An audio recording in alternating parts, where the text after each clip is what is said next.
There's a stereotype that attention deficit hyperactivity disorder only affects naughty boys. A study found more people are being diagnosed, especially adult women, narrowing the gap with men. It's a life-changing diagnosis that comes at a time when there's a new understanding of how ADHD appears differently in girls and women. When I got my diagnosis, I think I started crying. I felt really relieved and I felt happy at the same time because I thought to myself, so all this time, like it wasn't me. Across the United States, 15.5 million adults are diagnosed with ADHD. 8.6 million are males and 6.8 million are females. Among these females are Janelle and Caplin, both navigating the challenges of having ADHD, especially as women. In society, I feel we've come a long way when it comes to women's rights and the feminist movement. However, there's still these societal norms that if a man is confident and knows what he wants and assertive, it's he's just seen as a powerful man, right? But for a woman, a lot of negative labels are tied to women like that. I think once I got diagnosed, I realized how much women are underestimated and misunderstood when it comes to them having ADHD, because we naturally just keep our emotions bottled up and internalized. So anything that we're feeling or anything that would represent ADHD, instead of us lashing out all the time, we kind of keep it internal. Growing up, I was always super quiet. Everything that I was disorganized, not focused, it was all internal. I never really spoke my mind or raised my hand and talked to a teacher and told them how I felt. It was kind of really inside. So that's why I'm kind of really grateful for my 7th grade teacher for really catching those little details and speaking to my mom about it, because to this day I would have not known. ADHD in women is often underdiagnosed, affecting the lives of many. Unlike the more common hyperactive symptoms seen in men, women often experience inattentiveness, anxiety, and emotional challenges that can be mistaken for other issues or be overlooked. Although Janelle was diagnosed in the 3rd grade, she still feels that she could have been helped way earlier.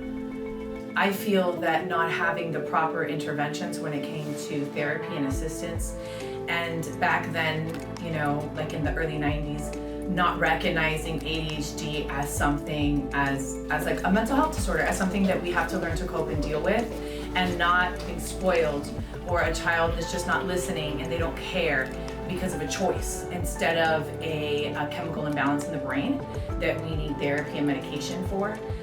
That did affect me significantly. I wouldn't want to know how I'll feel in this position right now in this stage of life, not knowing if I actually have ADHD, because I think it would have been really, it would have been a handful. My life now is nowhere where it was 2 years ago when I was back in high school, and so on and so forth when I was in middle school and elementary.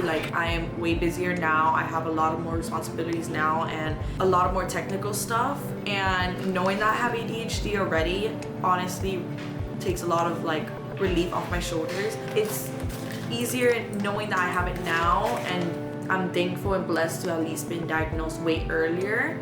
Studies show that men are 3 times more likely to be diagnosed with ADHD than women. Nearly half of women who do receive their diagnosis experience additional mental health challenges such as anxiety, depression, or eating disorders. Let's meet Dr. Alfred Jonas as he explains the cause of this underdiagnosis.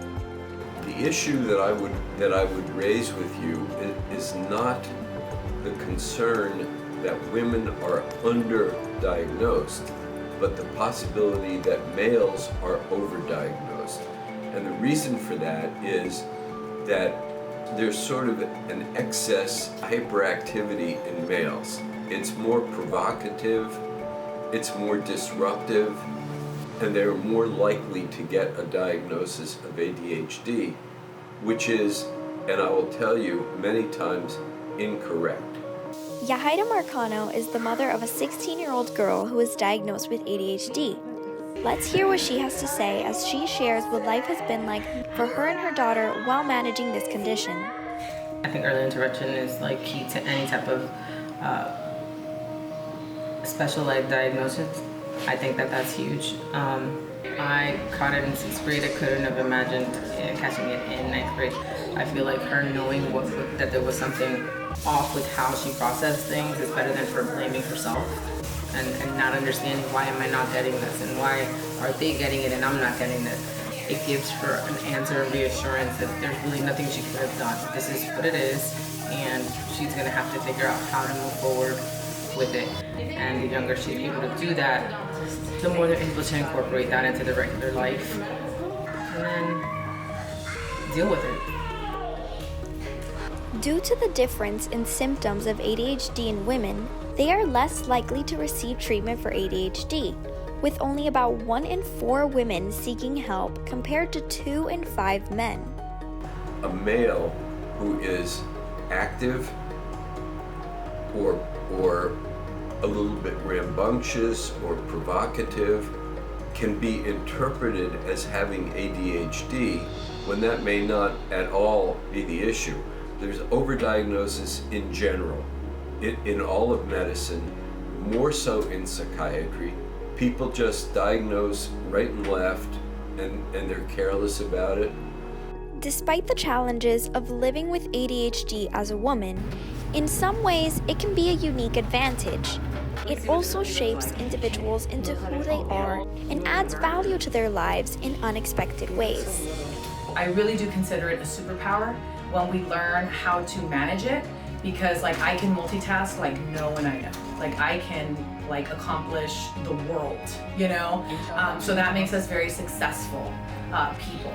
The gym, I think, is literally my saving grace, my life. Like it has helped me so much with staying on top of something. It almost like heals me in a way from ADHD. Like it takes my mind off of me even thinking that I have ADHD, because I am in a routine with it. I'm very organized, so I like to plan out my exact hours I'm gonna be there, my exact exercise, how many reps, how many sets, like everything. And especially like going to my Tuesdays, 9 a.m. Pilates, like little things like that like bring joy and like make me look forward to my routine. So instead of it being like a depressing, like I have a routine every day, like I am excited to have that routine because I know I'm gonna go into things that I like and I'm gonna be very focused on it. I'm gonna put in my all and I'm gonna be very precise with what I do. Homeschooling her has allowed her to just keep the focus on school and not like the backgrounds. She's a very social butterfly, so she jumps into everybody's problems. She just wants to fix everybody's problems. That's who she is. She's never had a problem making friends. She's always been that popular kid. People here all the time. And I love it. I have no issues with that. But she chose this for herself. She's become more serious. Her coaches and everyone else have seen the maturity just in the last 6 months. Ariana, like I said, she plays, she's very athletic. She plays flag football, she plays basketball, cross country. So she has the homeschool life, but she also has, you know, the social aspect of it by playing basketball for a public school or the AAU team that she's on. So it balances out. It is very important to increase awareness, understanding, and support for women with ADHD to ensure that they receive the recognition and care they deserve. Although there has been much improvement throughout the years, there is much more that can be done.